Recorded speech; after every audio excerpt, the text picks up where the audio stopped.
Hello everyone, আমি দিয়া। তোমাদের সবাইকে দয়াবতী দিয়া বাংলা চ্যানেলে স্বাগত জানিয়ে নতুন একটি ব্লগ ভিডিও কিন্তু এখান থেকে শুরু করছি। এখন কিন্তু বিকেলবেলা। আজকের ভিডিওটা ভেবেছি বিকেল থেকে রাত্রি অবধি করব। তো একটু ঘুমিয়েছিলাম। দেখো, দুপুরে ভাত খেয়ে যে একটা ঘুম পায় না, সেটা আর বলার বাইরে। এরপরে বাইরের দিকে দেখো, কিছুটা অন্ধকার কিছুটা পরিষ্কার আকাশ দেখা যাচ্ছে। সারাটা দিন এভাবেই বৃষ্টি আর রোদে কেটে গেল। আমি ঘুমিয়েছিলাম, তার পাশে আমার মিনিও ঘুমিয়েছিল। আমি তো ঘুম থেকে উঠে পড়লাম, কিন্তু মিনির ঘুম আর কাটছেই না। তো মিনিকে একটু আদর করে তারপর আমি যে বিছানাটাতে ঘুমিয়েছিলাম একটু এলোমেলো হয়েছিল, তো সেটা গুছিয়ে নিলাম।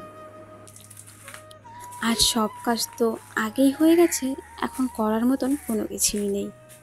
যেহেতু বৃষ্টি হচ্ছিল বারবার, জামা কাপড়গুলো আগেই ঘরে উঠিয়ে রেখেছি। আর দুপুরে খাওয়া দাওয়া করে সাথে সাথেই বাসনটা ধুয়ে ফেলেছি।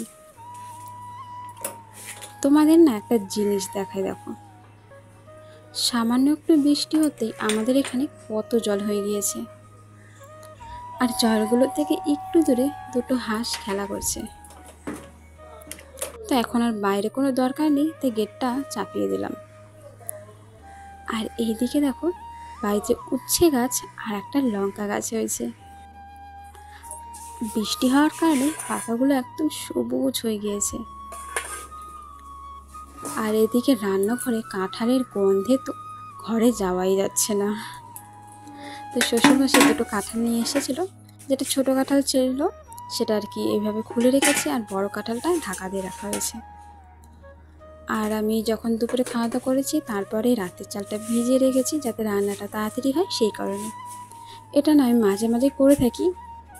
দেখো, কিছু কিছু কাজ করলে কিন্তু অনেকটাই সাহায্য হয়। এই যেমন গ্যাসটা বাঁচবে, এতে কিন্তু অনেকটাই লাভ হয়।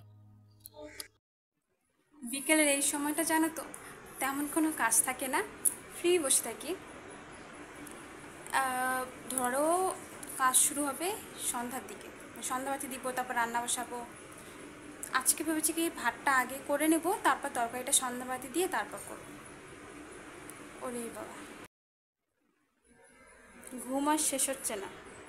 এই যে মিনি, মিনি, তুমি মিনি, না না ঘুমাও ঘুমাও ঘুমাও ঘুমাও।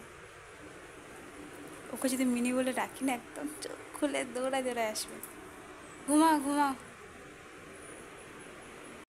তো আজকের ভিডিওটা কিন্তু বিকেলবেলার থেকে একদম রাত পর্যন্ত যা যা করি সব কিছুই তোমার সাথে শেয়ার করব। তো ভিডিওটা স্কিপ না করে কিন্তু ভিডিওর সাথে শেষ অবধি জুড়ে থাকো। তো এরপরে আমি আবার রান্নাঘরে চলে গেলাম।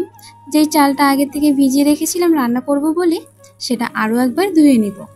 ভাতটা বসিয়ে দেওয়ার পর জানো তো আর কোনো কাজ ছিল না। আর যতক্ষণ পর্যন্ত ভাত হচ্ছিল ততক্ষণ পর্যন্ত একটু বাইরে বসেছিলাম। ঘরে গিয়ে দেখি লাইন নেই, আর গরমও লাগছিল ভীষণ। তো আমার হাতে যে সুতোটা দেখতে পারছো, বিপত্তারিণী পূজার সুতো, তো বাইরে এসে কিছুক্ষণ বসে আর হাওয়াও দিয়েছিল খুব ভালো। আকাশটা দেখো একদম মেঘলা।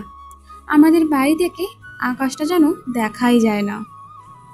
তো এদিকে তো আমার ভাত রান্না হয়ে গেছে। এরপর চলে এলাম পাশের একটা ঘরে। তো প্রায় সন্ধে হয়ে গেছে আর লাইনটাও চলে এসেছে। তো ভাবলাম ঘরের লাইটটা জ্বালিয়ে দিই। দেখো, দেখতে দেখতে 5:30 বেজে গেল। আচ্ছা বলো তো, তোমাদের এখানে এই কচুটা কী নামে পরিচিত? আমরা তো শোলা কচু, গাঁঠি কচু অনেক কিছুই বলে থাকি। তো আজকে এই যে সাদা অংশ আছে নিচেরটা, সেটা ভাজা করব।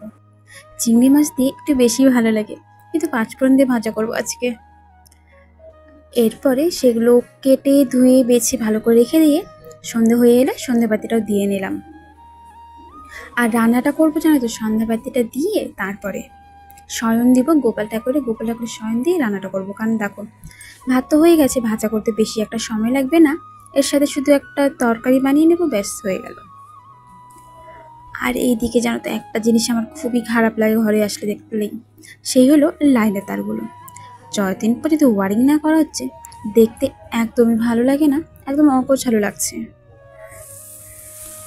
তো কচুটা যেটা আমি কেটেছিলাম সেটা কিন্তু ভাজা বসিয়ে দিলাম। চলো।